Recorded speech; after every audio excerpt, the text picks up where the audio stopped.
On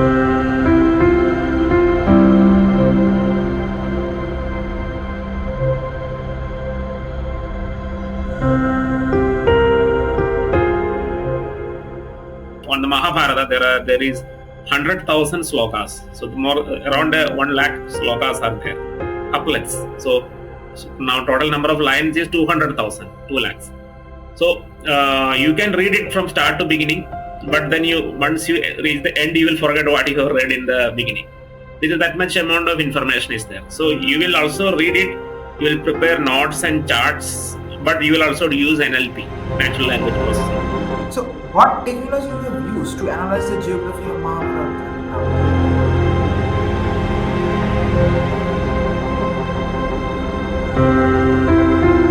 In fact, even an architect can work in Metaverse, because sometimes an architect, a normal architect, right, who design buildings, who design interior of the buildings, or even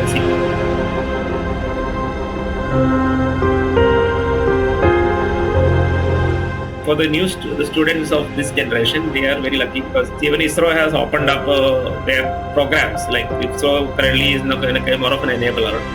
Even they encourage students to work in ISRO projects.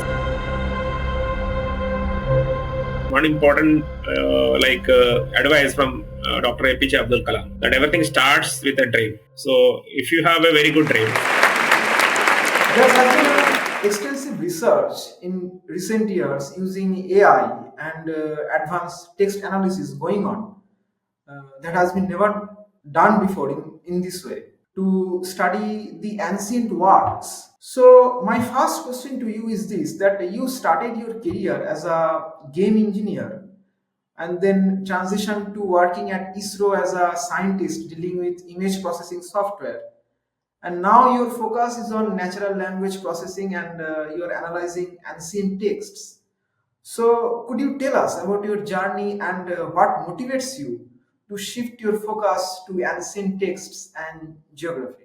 yeah, that's a good question. So I have very interestingly, like people know me as working in ISRO, but just 1 year before that, I was actually focusing on the gaming industry in 1999 2000 period, which was a kind of I was having a lot of interest in the game, creating game engines, etc. So it was primarily as a game engineer in a gaming company, and from there I have actually developed a game engine, which would say like something like Unity or Unreal, that very famous and familiar to most of the people, most of the students, as well as the game development community.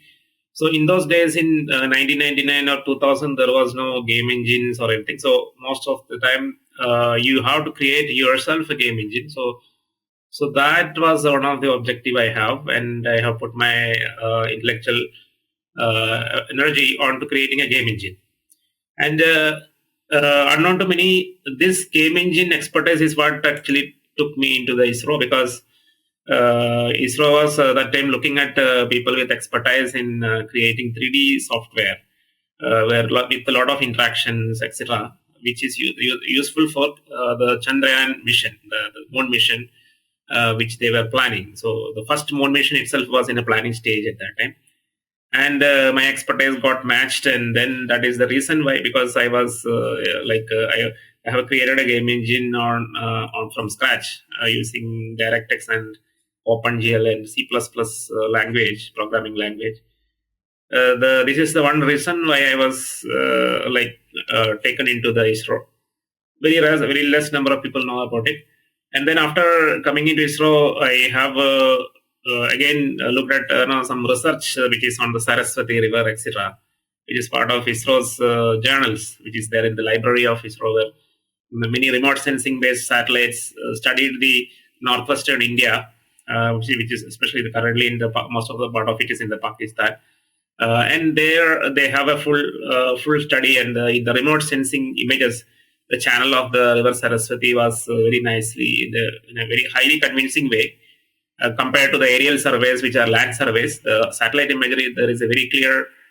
You can see the river from the beginning to end very nicely, even though it's a dried up river. It very nicely show up in the satellite. So there is a Saraswati river found in the ISRO. So that led me to look back into the literature like Ramayana, Mahabharata, and the Rig Veda, and I focused slowly into the analysis of this text analysis actually started. And from ISRO, when before leaving ISRO, I was like focusing on the literature analysis of the Mahabharata, Ramayana, etc., and then contributing pages to the Wikipedia, and also setting up my own website, which is around after doing this neuro linguistic analysis of the text. Again, it's a precursor, something like ChatGPT, etc., emerged in 2021 period. But this was a very earliest natural language processing I have done in 2009, based on which I have created this website called Ancient Way Voice with more than, in the beginning itself, it was more than 12,000 pages. Now it is around 25,000 pages in total. And did you find any connection because you're experienced on game, those game development, Unity, Unreal Engine? So is there any connection between this? Yeah, yes. The connection is in the sense that, see, the Unity, Unreal game engines, that the respective companies, they have released these game engines somewhere in 2008. Like Unity was one of the first game engine which was into the public domain, like available for anybody to use freely. That was coming in 2008. So what I'm saying is, 8 years before Unity came, no, I was focusing on a game engine which is earlier. So that means this is a period before Unity and Unreal. So of course, the same methodology that I have used in creating the game engine, a company called Unity has done that similar methodology, and they have released the Unity game engine. So this is something like a kind of I would say it's more or less like kind of a initial research which has been done before the popular game engines like Unity and Unreal released into the public domain. I have created my own game engine in 1999 2000 period. That is how, I mean, that is how the connection. I mean, what I would say that I have the prior experience of creating game engines before the idea of game engine become very popular in the gaming industry. Of course, I am not the only one. I am not claiming that I am not the only one, but there are so many other companies and organizations, small teams, which are creating their own game engines in that period of 1999 and 2000 period. But the expertise of creating a game engine is a very special expertise. Not everybody have it. So that is one reason I was taken into ISRO with that expertise. Like that is the kind of, and the same thing like natural language processing (NLP) became a very famous or very popular starting from 2020. No, not 2020, but maybe 2010 to 2016 period. Natural language processing. That means go through the textual information and then create inferences based on that. That's what natural language processing means. Like you have to understand the grammar, understand the syntax. Once you give if a sentence is given, you have to know the noun, the subject, verb, object. No, so that like that, you have to process the sentence and understand the meaning of it, and then you can do something about it. Like you can probably give an answer to that. If it is a question, you can give an answer to that.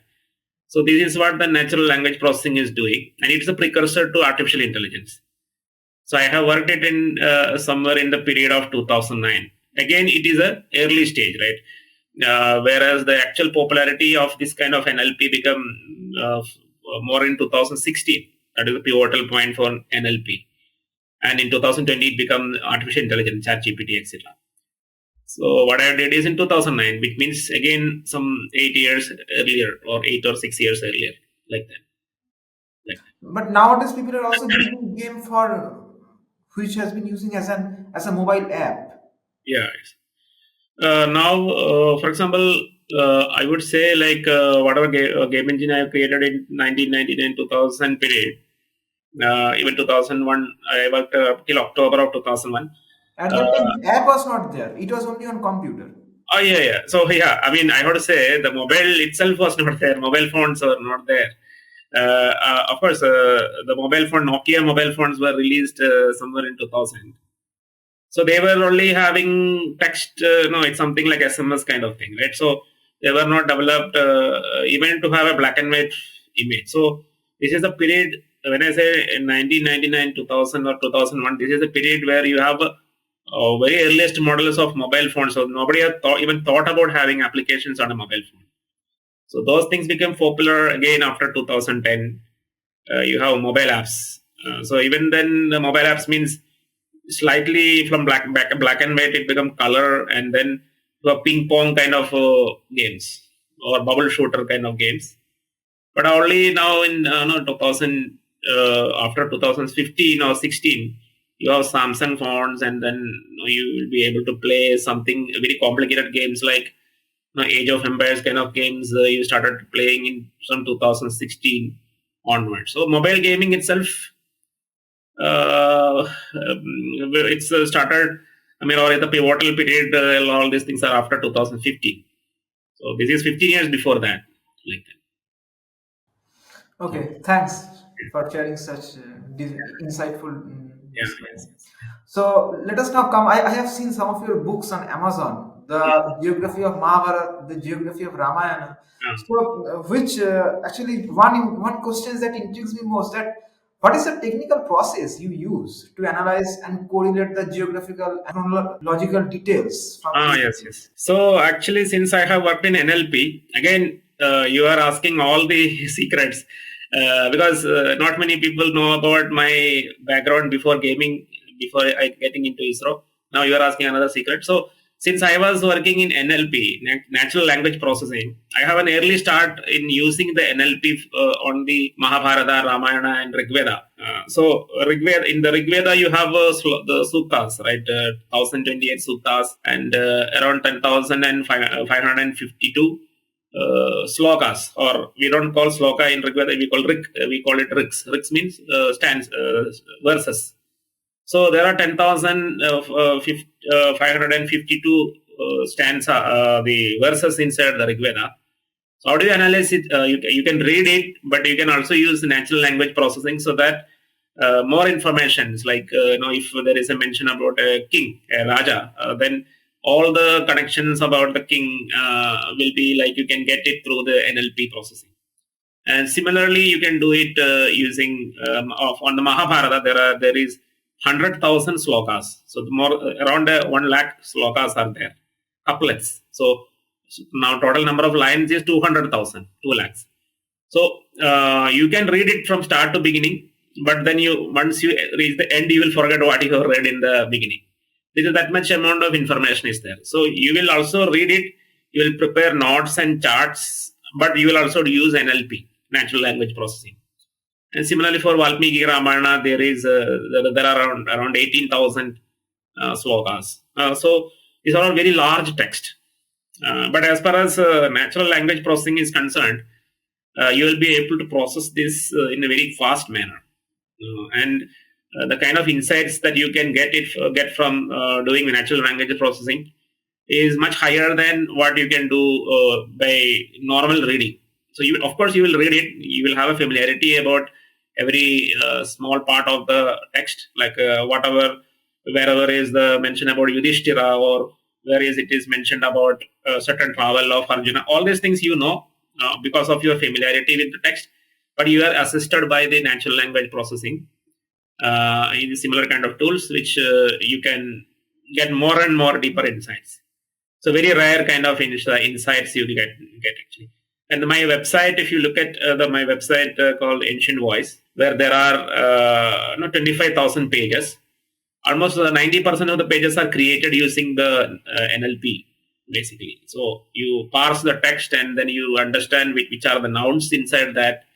Around 7,000 nouns in the Mahabharata, and similarly in the Rigveda and then the Ramayana and the Vishnu Purana. So based on that, you go and search. After you get these nouns, nouns means unique words. No, unique words.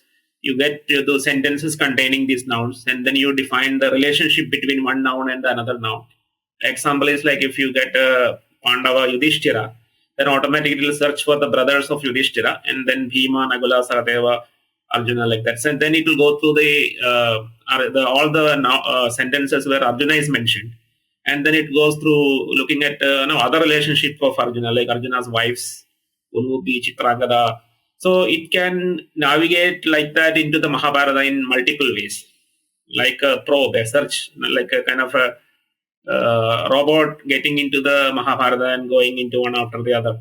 So, and it will automatically generate pages out of it. All these formats are good. Even the website is a good format, and research papers are good. But to reach the masses, the best way is to write books. So when I wrote the first book, Reverse of Rig Veda, I started writing from 2020, completed it in 2021, and published in 2022 January. And it was followed by the Geography of Ramayana, which is published next year, January, and Mahabharata, Geography of Mahabharata, the third book into 2 volumes. So total four books. So the last book is in this year, January, I published it. So, what technology you have used to analyze the geography of Mahabharata and Ramayana? Right. So NLP is an important thing, like where you analyze the textile information. The second is the ability to understand the geography. This is a kind of skill, I would say. I mean, it's not a kind of technological ability, but it is an ability to look at the map and understand where the places are. No, that kind of skill. So it's I would say a skill of a geographer.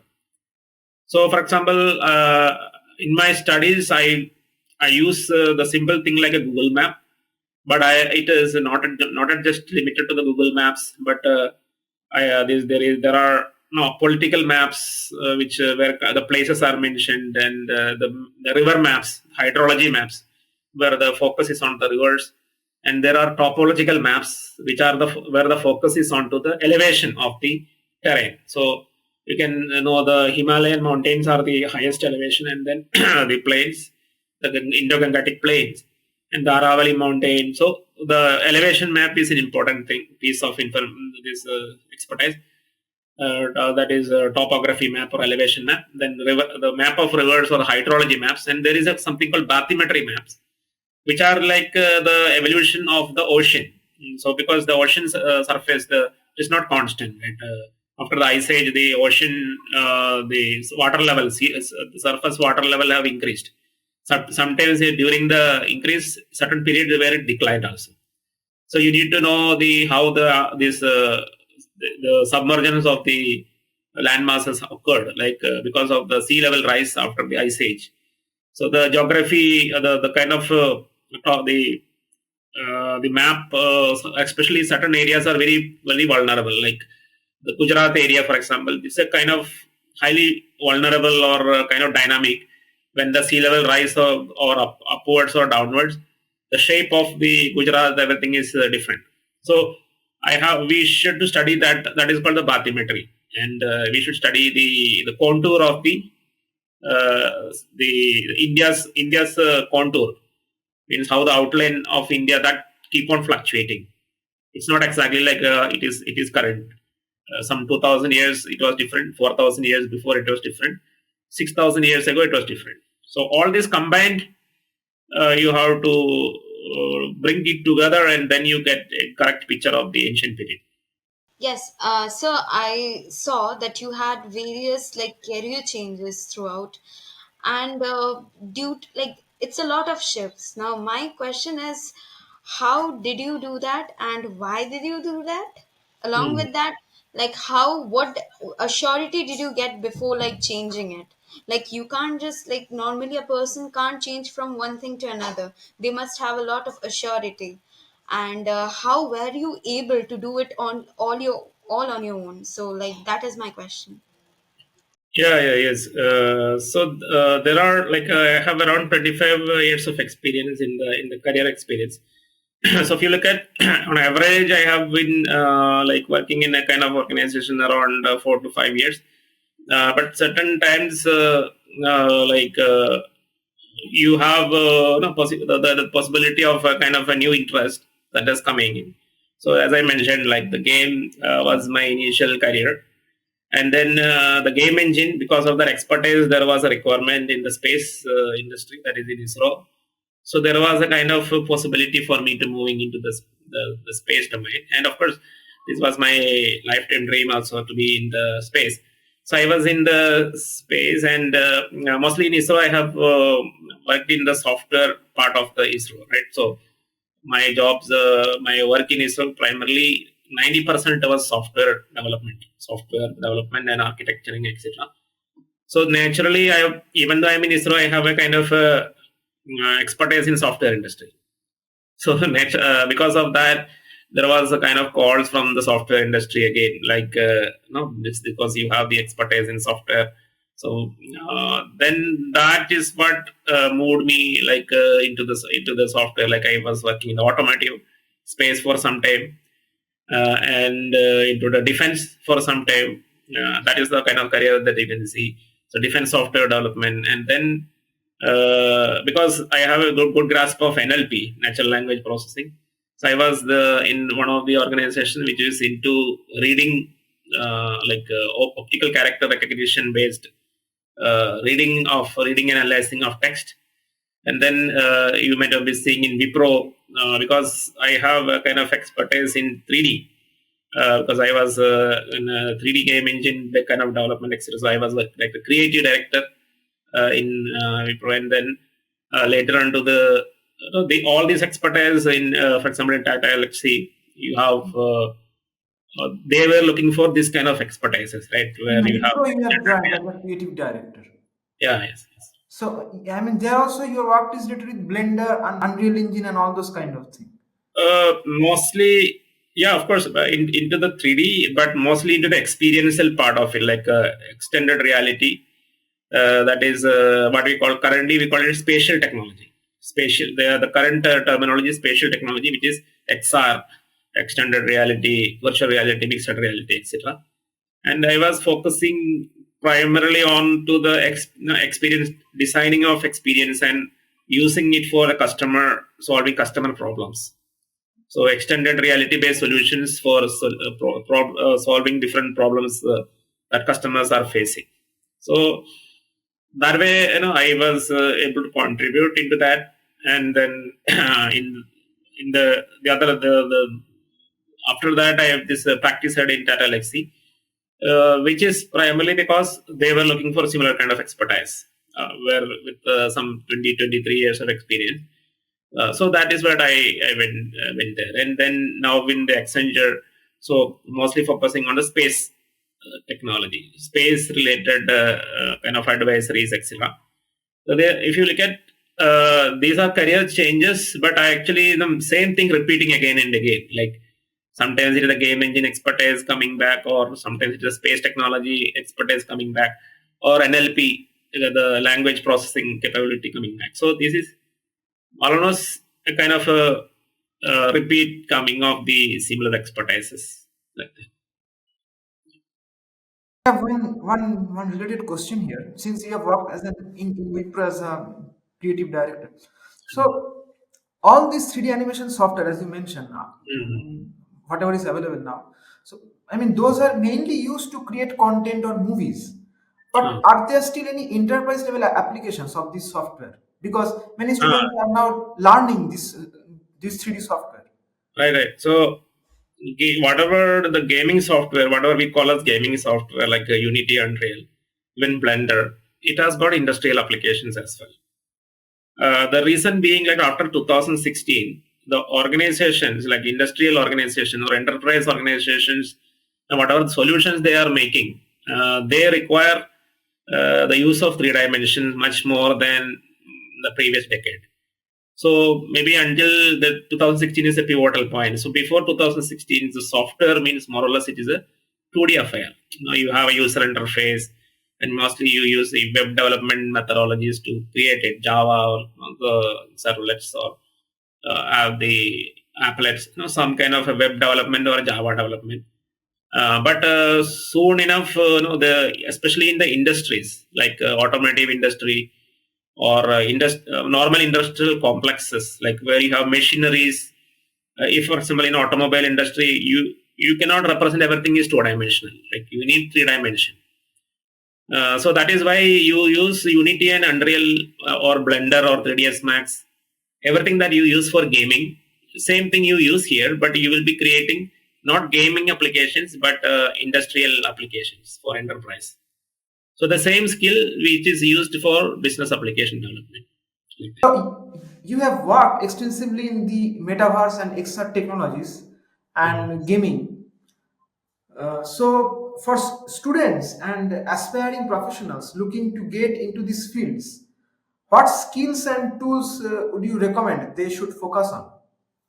Yeah, yeah. So the metaverse is a kind of a new term that has come in like starting from 2020, and it mostly the skills that is used in metaverse is not very different from the gaming side. So that's very kind of clear. One is like if you have expertise in the content development, 3D content development, like using Blender or 3ds Max or Maya. Currently, more or less, people are just switching to Blender because of the free software. Then you are actually very close to developing metaverse. So that is the content side. Then on the development programming side, you have Unity or Unreal as the primary game engines, which is still used in for creating metaverse, etc. And apart from this, what is the development programming side and the content side, you need to have a very good idea of game design because same principles are used or environment design. For example, metaverse in a different it is a kind of your gaming environment. So whatever we call gaming environment in a gaming context, that get a more focus, and that has now become the kind of metaverse. So if you are an environmental artist or environmental designer in a game, then that is the one primary skill that gets into creation of metaverse. The last thing is that you need to have a very clear business idea because when you say metaverse, you are not just creating it for the fun of it because you should have some kind of value coming out of it for an industry, for especially for an industry. So, for example, the uses are like metaverse used as a classroom, virtual classroom. So then you need to have the understanding about the educational space, edutech. The so you can create a kind of metaverse for education purpose, like for creating an educational platform. Even like you can think about creating a metaverse for your J2E training examinations, etc. So this is one area, or you can actually create a metaverse for creating an experience, spiritual experience, yoga, yoga practice. So there are different business requirement, and there are of course there are certain people who create metaverse for playing games also. But that is the kind of basic. But the primary use is for using it for other industries, like for training people in industrial training, for example. You can actually create an entire infrastructure of machines, etc., equipments and machines, and take people inside and train them in for that machinery. Which you can, if you do it in a normal physical world, it will be like costing you crores and crores of rupees. But you can actually create a virtual replica of the machines and then create a kind of a learning platform using metaverse. So yes, creative ideas, business ideas, and overall common sense. So everything involved in creating that. I just have one question. That is there? What are the emerging role or job opportunities in this field? Oh, yeah, yeah. So one is, of course, the most of the job opportunities that you have in gaming industry, content artist or developer, that is there in this also. And then there is a next layer of jobs which are primarily as a business analyst. Like you have to, first of all, you are creating a metaverse for solving a business problem. So there are business analyst roles and designer roles, like you design it, the entire environment, etc. You design it. In fact, even an architect can work in metaverse because sometimes an architect, a normal architect, right, who design buildings, who design interior of the buildings or even cityscapes, they have a role inside the metaverse because we are replicating cities or rooms or buildings inside the metaverse. So these are the roles. So a kind of an architect role also is there. An architect in the normal sense. Of course, there are software architects. So I'm not saying the software architect is definitely there, That normal architect role also is there, like in the conventional term of architect, that also is there in the metaverse. Yeah. So, an important advice that you would like to give to the students. There are many students and juniors who look up to people who are in ISRO or in gaming, metaverse. They look up to you. They want to be you. So, how do they become you? That is the Yeah, question, sir. very interesting. So thing is, uh, some part of it how my career that I have mentioned in the podcast. Second thing is for the the students of this generation, they are very lucky because see, even ISRO has opened up their programs. Like ISRO currently is not going to more of an enabler.